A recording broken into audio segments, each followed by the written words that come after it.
Kitchen queen. இன்னைக்கு நம்ம பார்க்க போற ரெசிபி மரவள்ளி கிழங்கும் சிக்கனும் போட்டு செய்ய போற கப்ப பிரியாணி. இது வந்து ஒரு கேரளா சைட் ஃபுட்டு. கேரளாவில் இது ரொம்ப ஸ்பெஷலான ஃபுட்டும் கூட. இது கூட வேற எல்லாம் கூட போட்டு நம்ம செய்யலாம். அது என்னன்றதை நான் உங்களுக்கு கடைசியில் சொல்கிறேன். இந்த வீடியோவை நீங்கள் ஸ்கிப் பண்ணாமல் பார்த்தீங்கன்னா ஒரு டிஃப்ரெண்ட்டான ஒரு டிஷ்ஷு நீங்கள் கற்றுக்கிற ஒரு வாய்ப்பு கிடைக்கும். நீங்கள் வந்து இந்த வீடியோவை ஸ்கிப் பண்ணாமல் பாருங்கள். இப்போ இது எப்படி செய்கிறதுன்றதை நம்ம பார்ப்போம். கிழங்கு 1/2 kg எடுத்து நான் இந்த மாதிரி கட் பண்ணி வேக வச்சு வைக்க போகிறேன். கொஞ்சமாக சால்ட் போட்டு நல்லா கிழங்கு வந்து ஒரு 75% வெந்தால் போதும். ஃபுல்லாக வேகணும்னு அவசியம் இல்லை, ஏன்னா நம்ம அந்த திரும்ப சிக்கன் கூட போட போகிறோம். அதனால் ஒரு 75% அதை வேக வச்சுட்டு சும்மா அது கரண்டி வச்சு அதை வந்து ரொம்பவும் மசிக்காமல் ஒரு ஒன்றும் பாதியுமாக இந்த மாதிரி நீங்கள் மசிச்சு வச்சுக்கோங்க. ரொம்ப கூழ் மாதிரி மசிச்சிட்டிங்கன்னா ரொம்ப வேக வச்சிட்டிங்கன்னா நல்லா இருக்காது. இப்போ நம்ம வந்து மிக்ஸி ஜாரில் ஒரு துண்டு இஞ்சி, கொஞ்சம் பூண்டு, ஒரு பச்சை மிளகாய், ஒரு வெங்காயம், ஒரு கைப்பிடி அளவு புதினா, கொத்தமல்லி போட்டு இதை நல்லா மையாக கிரைண்ட் பண்ணி வச்சுக்கலாம். கொஞ்சமாக தண்ணி ஊற்றி இதை மாதிரி கிரைண்ட் பண்ணி வச்சுக்கோங்க. பாருங்கள், நல்லா மையாக அரைச்சி வச்சாச்சு. இப்போ நம்ம ஒரு பாத்திரத்தில் 2 ஸ்பூன் நல்லெண்ணெய் ஊற்றிருக்கேன். அது கூட 2 ஸ்பூன் நெய். பிரியாணினால நெய் தானேங்க, அதனால் நெய் சேர்த்துருக்கேன் 2 ஸ்பூன். நெய்யும் எண்ணெயும் நல்லா காஞ்ச பிறகு சோம்பு, கல்பாசி, ஏலக்காய், கிராம்பு, பட்டை, அன்னாச்சி பூ எடுத்து வச்சுருக்கேன். இதை வந்து எண்ணெய் காஞ்சதும் அதில் சேர்த்துட்டேன். நான் சேர்த்து நல்லா பொரிஞ்சதும் 2 மீடியம் சைஸ் வெங்காயம் நீளமாக கட் பண்ணி வச்சுருந்தேன். அதையும் இதில் சேர்த்தாச்சு. சேர்த்து நல்லா கோல்டன் ப்ரௌன் ஆகிற வரைக்கும் வதக்கிடுங்க. வதக்கிட்டு 3 தக்காளி சின்னதாக கட் பண்ணி வச்சுருந்தேன். அதையும் இதில் சேர்த்தாச்சு. சேர்த்து நல்லா வதக்கி விடுங்க. தக்காளியும் வெங்காயமும் நல்லா ஸ்மாஷ் ஆகி வதங்கணும். இப்போ வந்து நம்ம 1/2 ஸ்பூன் மஞ்சத்தூளும் உப்பும் சேர்த்துக்கலாம். மஞ்சத்தூளும் உப்பும் சேர்த்தோம்னா தக்காளி வெங்காயம் வந்து கொஞ்சம் சீக்கிரமாக நல்லா ஸ்மாஷ் ஆகி வந்துடும். இப்போ மஞ்சத்தூளும் உப்பும் சேர்த்தாச்சு. சேர்த்து நல்லா வதக்கி விட்டுருங்க. நல்லா இந்த வெங்காயமும் தக்காளியும் நல்லா வதங்கணும். இங்கே கேரளாவில் வந்து இந்த மாதிரி இந்த கிழங்கோட வந்து நம்ம வந்து சிக்கன் போட்டு செய்கிறோம். அவங்க வந்து மட்டன் போடுவாங்க, பீஃப் போடுவாங்க, கருவாடு போட்டு செய்வாங்க. இந்த கிழங்கோட அவங்க ரைஸ் கூட போட்டு செய்கிறாங்க. இது வந்து அவங்க டிஃபன் ஆகவோ இல்லைன்னா லஞ்ச் ஆகவோ கூட அவங்க சாப்பிட்றாங்க. அது ரொம்ப விரும்பி சாப்பிட்றாங்க. நீங்களும் இதை ஒரு தடவை நீங்கள் ட்ரை பண்ணி பாருங்கள். தக்காளியும் வெங்காயமும் நல்லா வதங்கிருச்சு.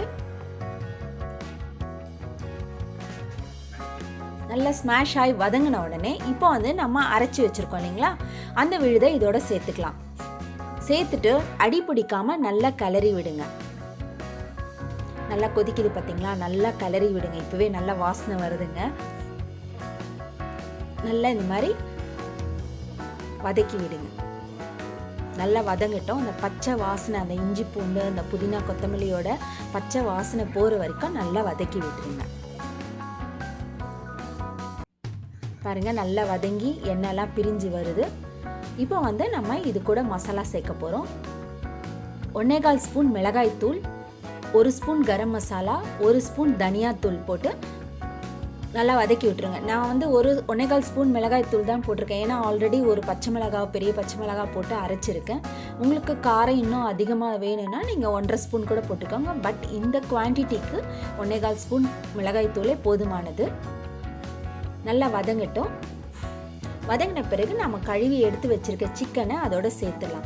சிக்கனை சேர்த்துட்டு ஒரு 5 நிமிஷம் அந்த மசாலாவோட வேகட்டும். நல்லா இந்த மாதிரி வதக்கி விட்டுருங்க. 5 நிமிஷம் நல்லா கொஞ்சம் நல்லா வதங்கின பிறகு இதுக்கு வந்து நம்ம நிறைய தண்ணி ஊற்றக்கூடாது, ஏன்னா கிழங்கு ஆல்ரெடி வெந்து தான் இருக்குது. அதனால தண்ணி வந்து 1 டம்ளர் ஊற்றினா போதும். உப்பு பத்தலைன்னா உப்பு சேர்த்துக்கோங்க. சேர்த்து நல்லா வதக்கி விட்டுட்டு இப்போ நம்ம 1 டம்ளர் தண்ணியை வந்து நான் அந்த மிக்ஸி ஜார்லேயே ஊற்றி வச்சுருக்கேன். அந்த தண்ணியை வந்து நம்ம இதில் சேர்க்க போகிறோம்.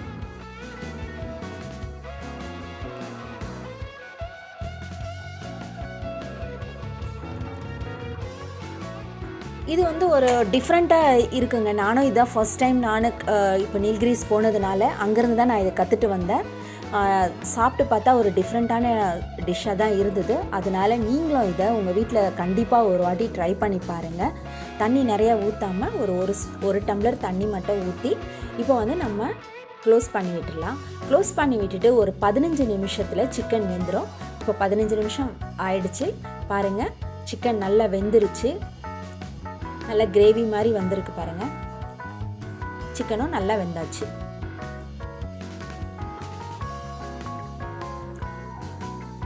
இப்போது இந்த டைமில் நம்ம வேக வச்சு இந்த இடித்து வச்சுருக்க அந்த கிழங்கு வந்து ரொம்ப மையாக வேக வச்சிடாதீங்க. அப்புறம் குழஞ்சி போய் ஒன்றோட ஒன்று ரொம்ப சேர்ந்த மாதிரி ஆகிடும். அதனால் ஒன்றும் பாதியமாகவே இருக்கட்டும்.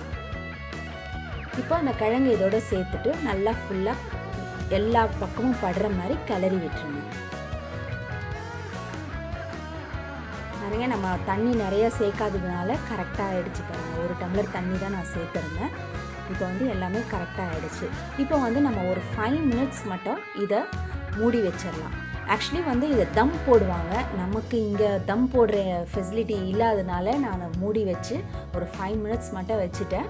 அவ்வளோதாங்க. பாருங்கள், நல்லா ரெடி ஆகிடுச்சு. எல்லாமே சேர்ந்து அடி பிடிக்காமல் ஒட்டாமல் பக்காவாக ரெடி ஆகிடுச்சு.